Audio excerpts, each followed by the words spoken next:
back to consciousness. What is consciousness? And from the perspective of some of the sort of the science, and this is a very much an angle rooted in sort of maths and physics.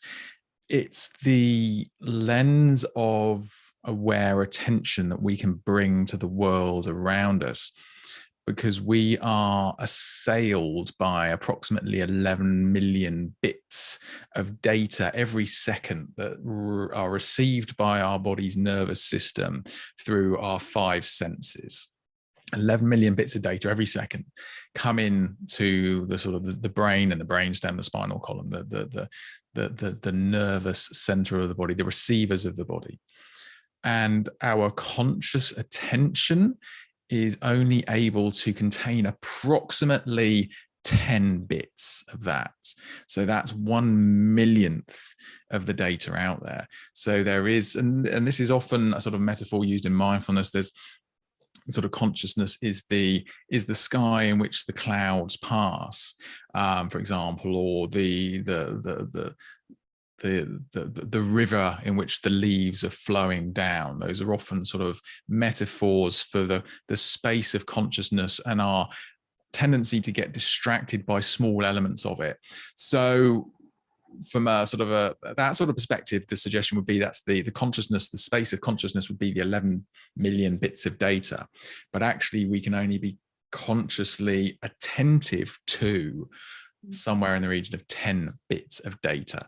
So that's an incredibly narrow focus, which is where I think through the practices, we're invited to focus on something very narrow, very specific, such as the breath, such as the experience of sound, such as the thoughts that pop in and out. And there are also open practice meditations, which I personally quite enjoy, where you just open to whatever you notice, but trying to hold that conscious space open as possible, because the conscious window from a scientific perspective is like this spotlight, is this lens that wants to attach to something to pay attention to. And there's merit in that. It helps us learn complex things that we probably wouldn't be able to otherwise, right? The ability to learn to drive a motor vehicle, the ability to learn to play a musical instrument are almost certainly fundamentally rooted in our ability to direct our conscious attention. And then the more familiar we become with those processes, the more they become part of the unconscious background process that our brain manages unconsciously without having to think about it. Most of the time when you're driving, terrifying though this may sound, you're not paying attention to the hand movements that you're doing, changing the gear, steering the steering wheel, doing the indicator, none of that is conscious until something tends to go wrong. And then you're brought back from whatever else the brain is processing in the background to the very moment that you're in. And then you are acutely aware. And there's also this concept of the I and the me, and I being the conscious lens, this narrow spotlight of 10 bits of data or so, and then the me being all the other thousands, millions of processes that the body is going through every single moment. And I've sort of got this, and then this is just hypothetical. This is purely an idea in my mind. I haven't backed this up with anything, any research or anything like that. But our consciousness is, in a sense, a bit of a luxury, because the more pressure we're under, the more danger we find ourselves in, the me, the automatic process of the body, takes over. And if you find yourself in a sort of a very threatening life or death situation, you don't have a conscious awareness.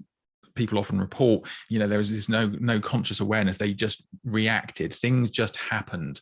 And however that panned out, it was an automatic response, not a conscious response.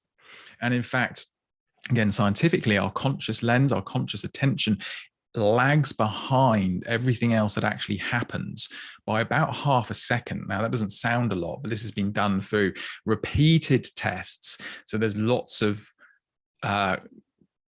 collaborative evidence around this that says that there is this delay of half a second between a sensory input being received by the body and it becoming part of our conscious attention. And also there's a minimum threshold, there's a minimum sensory input required to trigger a conscious response. And again, this has been consistently proved. And this is where you get the research into subliminal messaging and subliminal advertising. And the fact that even though we aren't consciously aware of something, it is still being taken into the me concept of the human engine.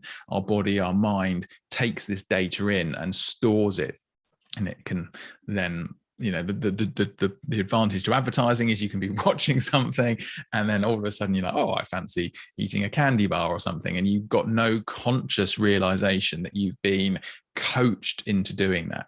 Now, you can obviously use that for selfish, nefarious purposes, or you can use that positively, right? You can use subliminal programming to condition yourself to do positive behaviors that you want to do. So it's a really interesting area of research. However, so in essence, the scientific lens talks about consciousness as this narrow focus, this spotlight, which is often talked about within the frame of mindfulness. And that lens of attention is only capable of 10 bits versus the 11 million bits of data that are constantly around us. That there is a lag between the sense of me, the automatic processes of the body and the mind, and then what becomes conscious. And that is approximately half a second. And this invites lots of questions about free will and the illusion perhaps of the choice that we feel we have in a moment or don't have in a moment, because the body has already started the motion, right? So even if you're thinking that these tests have been done with this sort of thing, and it's fascinating, but you think, well, I'm going to move my finger now, but actually the before you even thought the thought, I'm going to move my finger now, the neurons have already fired in the brain connecting that process.